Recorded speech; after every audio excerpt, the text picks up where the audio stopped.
Hello, hello, hello. I'm Spectrumdominus, and welcome to episode 2 of the Above or Below solo movie list. Now, the beard is gone, but the fun is still here. We're going to have a lot of fun. This week, we watched Spy, the Melissa McCarthy movie that came out in 2015. Now, this was a movie I was told I needed to watch by some very good friends. I started out a very big Melissa McCarthy fan, and this goes all the way back to her television shows days when she was a side character on Gilmore Girls. Her name was Suki. She was a chef, played a very sweet character, and I really found her comedic timing very good. I loved Suki. I loved Melissa McCarthy, even though at the time I didn't really know the actress's name. I just knew her face and what she was in. And then over the years, she started to show up in other stuff, and I didn't like it quite as much. And then she does some of her most recent movies. She breaks out big with things like Bridesmaids and Tammy and this stuff.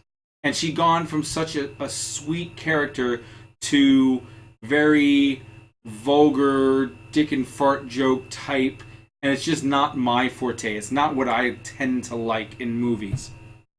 So I haven't seen a lot of Melissa McCarthy stuff, and this is the one that was told to me, watch it, you'll like it. It's not the same as her other stuff. It's not her crapping in a sink, which is, Bridesmaids.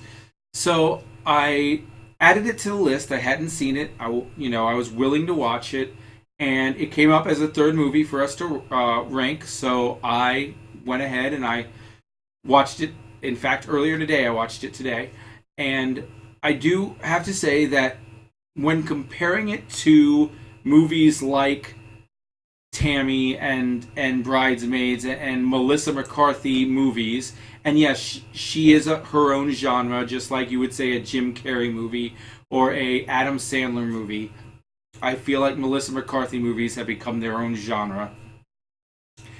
When comparing them to the rest of those type of movies, I do see it's different. It's not the same.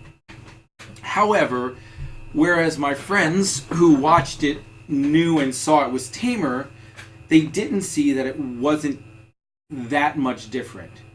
She plays this nice, innocent, sweet character, but it doesn't change the fact that when the woman spy comes over and the friends makes a fart noise and then they fart joke, and then she goes upstairs to get her stuff from the guy, and it's all, hemorrhoid creams, and the guy fellow spy is in the background flying his it was like a Green Goblin flying machine, and he's like, I'm gonna crop dust him, and he does fart jokes and farting in the guy's faces.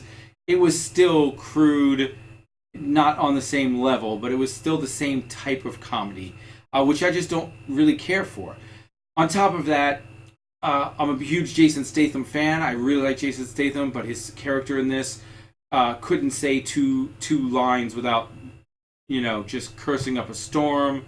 It was unnecessary in my opinion. It doesn't need to have that much cursing for it to be funny. I don't mind cursing to accent stuff, to really, nail home a point of something dramatic or needed, or one word to add to the comedic value. But just dropping curses left and right, thinking that that's funny, I don't find that funny at all. And then as the show goes on, I liked that she switched to this hard-nosed character. I found the cursing a little bit useful at that point, but the sensitivity had been taken out by the amount of cursing there was at the beginning of the movie. If it was very low-key, if one or two people said a curse word here or there, and if she was even like, golly gee, and that's how she acted, and then she had to turn the switch into spy mode and start cursing that would have had more effect to me than if it was just nonstop cursing the whole movie, which it was. And once she turned heel, they literally F-bombed each other back and forth for... Once she turned heel, there's the wrestler in me. But when she started pretending she was a bad guy, they just started dropping f-bombs left and right for no reason, just to show I'm bad because I curse, and it was ineffective, and it really wasn't that funny. I did laugh out loud at several different things in the movie, but the type of things I laughed out loud at was when I think Allison Janney is her name. She was the director of the CIA. She brings Melissa McCarthy in the office to show her video from the Academy, and Melissa McCarthy's character's like this really badass woman, shoot. Her gun runs out of bullets, so she runs up, kicks the things, and rips them in half, and then people run in the room to calm her down, and she throws the guy across the room, and it got me. I was like, that was hilarious. And that's the point I'm making is all the stuff they did that they thought were funny because they were dick and fart jokes and they were cursing, that's not what made me laugh. What made me laugh was that her being that character and me seeing her as this sweet little girl on the phone, but then this guy comes in the room and she throws him across the room. They had so much to work with in this movie, and I feel like the audience they played to downgraded the movie. They could have done so much better if they kept the comedy around what it was and used the cursing as accents instead of, watch, we're funny, we can curse. It just didn't work for me. So I wasn't a huge fan of the movie. That being said, it probably my favorite Melissa McCarthy movie. That doesn't say much. So I had What If is the movie we're starting with ranking it against. Mortal Instruments, and I won't go through each time what they are because first I won't remember, and second, you're not supposed to remember. But What If is here. If I rank Spy above What If, then it will be ranked. I will then have to rank it against Mortal Instruments. That being said, I'm not going to. I preferred the rom-com What If to the spy comedy that failed to really impress me of Spy. So what I'm going to do here is I'm going to click What If because I like that better. Spy will go underneath, and this will generate our new movie, which I will then watch and rank for episode 3. So here we go. I preferred What If to Spy, and we will now be watching Argo. Okay, this is good. This is an Academy Award-winning movie. I believe it's got some Oscars. I definitely know it has some Oscar nominations. Ben Affleck both acted and I believe directed this.